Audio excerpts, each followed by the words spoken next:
Iran का एक आदेश और स्टेट ऑफ हॉर्मुज के बाद अब बंद हो सकता है रेड सी।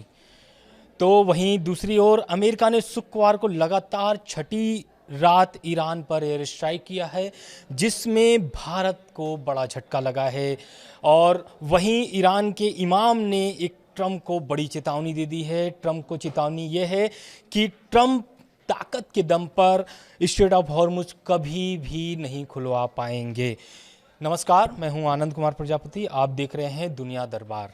तो सबसे पहले बात हम करते हैं अमेरिका का जो छठी रात जो एयर स्ट्राइक हुई है ईरान पर शुक्रवार को, ये कितना महत्वपूर्ण है भारत के लिए, कितना नुकसानदेह है भारत के लिए। इसलिए क्योंकि सब मामला जुड़ा हुआ है चाबहार पोर्ट से। दरअसल इस हमले की जानकारी और पुष्टि भी अमेरिकी रक्षा मंत्री ने खुद किया है, शेयर करके, ट्वीट करके। तो इस हमले का मैं पूरी विस्तार से आपको बताऊंगा कि मामला क्या है। दरअसल भारत के निवेश वाले चाबहार पोर्ट को फिर से अमेरिका ने निशाना बनाया है और हमले में पोर्ट के कंट्रोल निगरानी टावर को भारी नुकसान पहुंचा है। और ये ऐसा नहीं है कि ये अमेरिका का पहला हमला रहा होगा चाबहार पोर्ट पर, ये तीसरा हमला है अमेरिका का, जिससे भारत को बड़ा झटका लगा है। और अमेरिकी रक्षा मंत्री पिट हेगसेट ने कंट्रोल टावर के क्षतिग्रस्त होने की तस्वीर भी शेयर की है। ईरानी समाचार एजेंसी मेहर ने चाबहार पोर्ट और कंट्रोल टावर पर अमेरिकी हमले की भी पुष्टि की है। पिछले एक हफ्ते में इस टावर पर तीसरी बार हमला हुआ है अमेरिका का।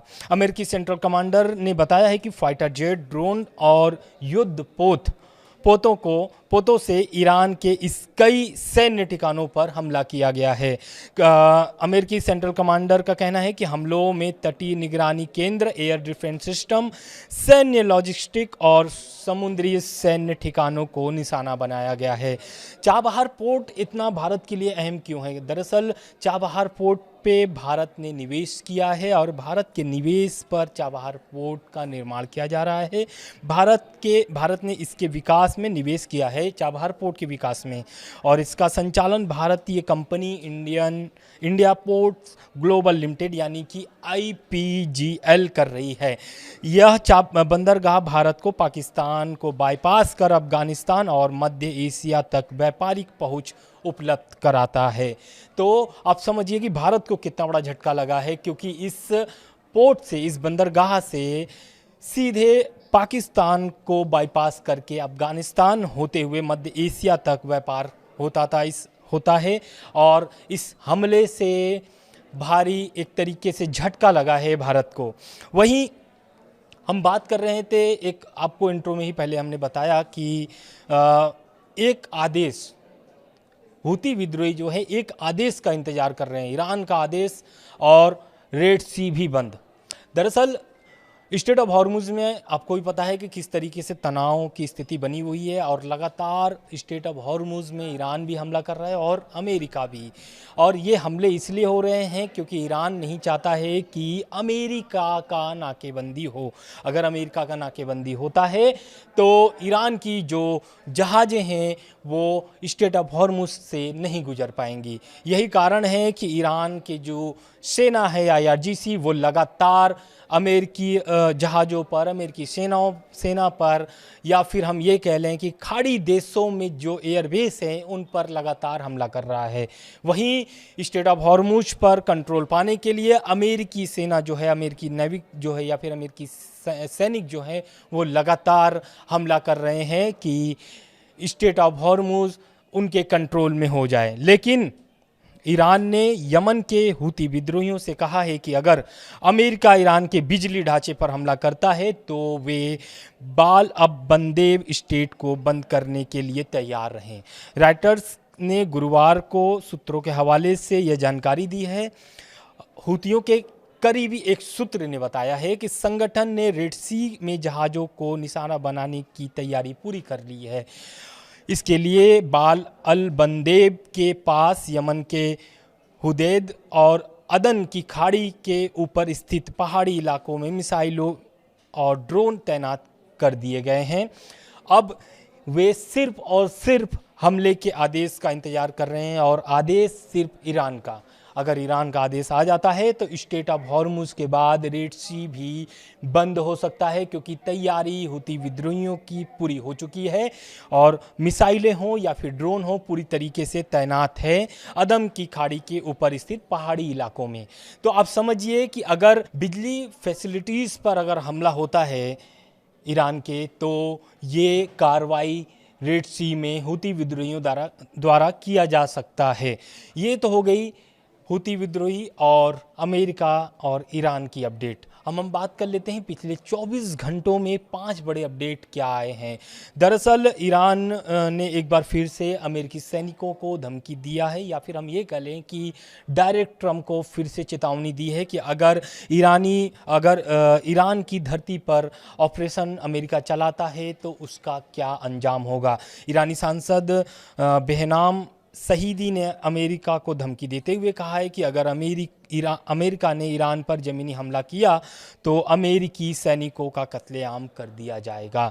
और वहीं दूसरी अपडेट जो आया है वो, जैसा कि मैंने आपको बताया कि यमन हूतियों से जुड़ा हुआ था मामला, तो यमन हूती जो है कि बिजली ढांचे पर, अगर ईरान के बिजली ढांचे पर अगर हमला होता है तो बाल अल बंदेब स्टेट को बंद करने के लिए हुती विद्रोही तैयार है, यानी कि रेड सी भी बंद हो सकता है स्ट्रेट ऑफ हॉर्मुज के बाद। वहीं तीसरा, स्ट्रेट ऑफ हॉर्मुज से सिर्फ और सिर्फ 9 जहाज़ें गुजरी हैं।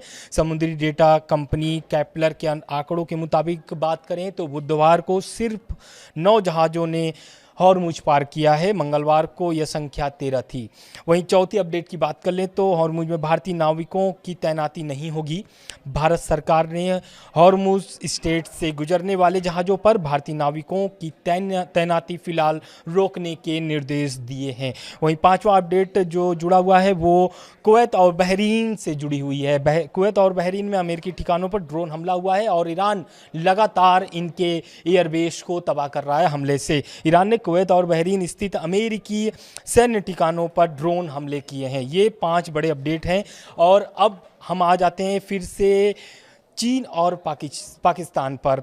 चीन और पाकिस्तान क्यों चाहते हैं कि अमेरिका ईरान की फिर से वार्ता शुरू हो, क्योंकि देखिए हम आपको अपडेट पहले भी पहुंचा चुके हैं कि रूस और चीन से जुड़ी हुई एक लाइन थी ईरान से, जो सीधे कनेक्ट करता है रूस और चीन ईरान को, और उसी कनेक्टिविटी को तोड़ने के लिए अमेरिका ने रेल ब्रिज पर हमला किया था। उस हमले के बाद चाइना को झटका लगने के बाद एक बार चाइना ने फिर से प्रयास शुरू कर दिया है कि एक बार फिर से बैठकें इन लोग की शुरू हो जाए। अमेरिका और ईरान के बीच जारी तनाव के बीच चीन और पाकिस्तान ने दोनों देशों से वार्ता फिर शुरू करने की अपील की है। दोनों देशों का कहना है कि मौजूदा संकट का समाधान सैन्य कार्रवाई नहीं बल्कि बातचीत से निकलेगा।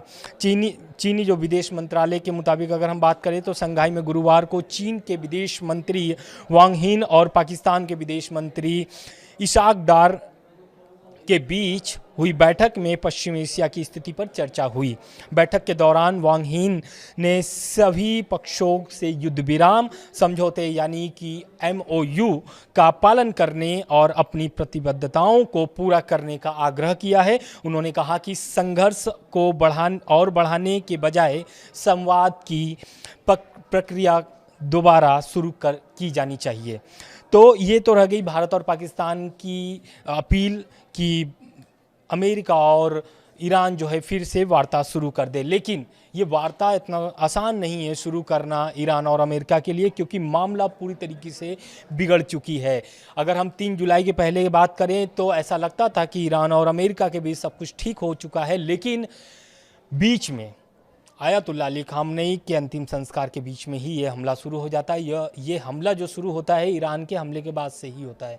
ईरान जो है कि स्ट्रेट ऑफ हॉर्मुज में 3 जहाज़ों पर हमला करता है, उसके बाद अमेरिका जो है कि अब तक ताबड़तोड़ ईरान पर हमला कर रहा है। अब हम बात कर लेते हैं कि ईरान के जो इमाम हैं वो ट्रंप को क्या धमकी दे चुके हैं। दरअसल धमकी भी ऐसा है जो एक तरीके से उनको या फिर हम ये कर लें कि ईरान जो है एक बार फिर से झुकना नहीं चाहता है, क्योंकि ईरान लगातार आप देख रहे होंगे कि लगभग 1 साल के ऊपर हो गए हैं और बीच बीच में सीज फायर भी हुए थे, लेकिन तनाव की जो स्थिति है वो अभी भी उसी तरीके से बरकरार है। लेकिन ईरान के जो धार्मिक शहर कोम के इमाम मोहम्मद सईदी ने एक तरीके से अमेरिकी राष्ट्रपति डोनाल्ड ट्रंप को चेतावनी दे डाली है और उन्होंने कहा है कि अगर वे ताकत के दम पर हॉर्मुज दोबारा खुलवाना चाहते हैं तो यह सपना उनके साथ ही दफन हो जाएगा। सईदी ने कहा कि हॉर्मुज तभी खोला जाएगा जब अमेरिका हमले बंद करेगा।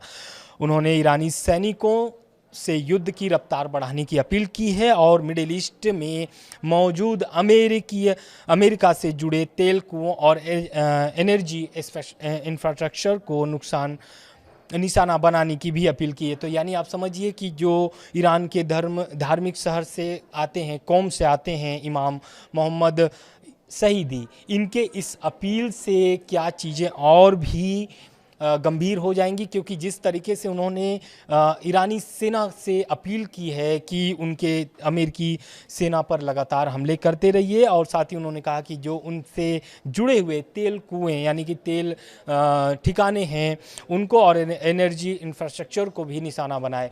तो अब देखना ये होगा कि इस बयान के बाद क्या प्रतिक्रिया होता है अमेरिका का, क्योंकि अमेरिका भी चुप नहीं बैठा है। अमेरिका लगातार ईरान पर हमले कर रहे हैं। वहीं अगर हम स्ट्रेट ऑफ हॉर्मुज में शांति की बहाल की बात करें तो ईरान की सरकारी टीवी के मुताबिक IRGC की एयर स्पेस फोर्स के कमांडर सैयद मजीद मौसवी ने कहा है कि स्ट्रेट ऑफ हॉर्मुज और दक्षिणी तट पर शांति बहाल होने तक दुश्मन के खिलाफ ईरान के हमले जारी रहेंगे। तो इन सभी प्रतिक्रिया और बयान से तो यही लगता है कि ईरान जो है कि चुप नहीं बैठेगा और हमले भी नहीं रोकेगा। हमले लगातार जारी है। कुवैत बहरीन में कई ऐसे जगहों पर भारी नुकसान सहना पड़ा है खाड़ी देशों को, साथ ही साथ अमेरिका को भी नुकसान सहना पड़ा है। लेकिन ईरान के लिए एक और बड़ी खबर सामने आ रही है, ईरान से जुड़ी हुई है। ईरान की करेंसी में भारी गिरावट फिर से देखने को मिला है। $1 की कीमत अब 19.18 लाख रियाल पहुंच चुकी है। ईरान की मुद्रा रियाल में लगातार गिरावट जारी है। शुक्रवार को एक अमेरिकी डॉलर की कीमत बढ़कर 19,18,000 रियाल पहुंच गई है, जो अब तक की सबसे उच्च स्तर है। इससे पहले 4 मई को $1 की कीमत 19 लाख रियाल पहुंच चुकी थी। तो ये रह गई उनकी करेंसी की बात, और ये करेंसी लगातार गिरते ही जा रहा है जब से ईरान पर प्रतिबंध लगे हैं। जब तक ईरान पर प्रतिबंध लगे रहेंगे और इस तरीके के तनाव की स्थिति बनी रहेगी, हमले जारी रहेंगे, तब तक इनकी करेंसी में सुधार होना मुश्किल है। तो ये रह गए ईरान अमेरिका से जुड़े अब तक के अपडेट। बाकी अपडेट जो भी हम आते रहेंगे लगातार हम आपको पहुंचाते रहेंगे। वीडियो कैसा लगा कमेंट्स बॉक्स में ज़रूर बताएं। नमस्कार।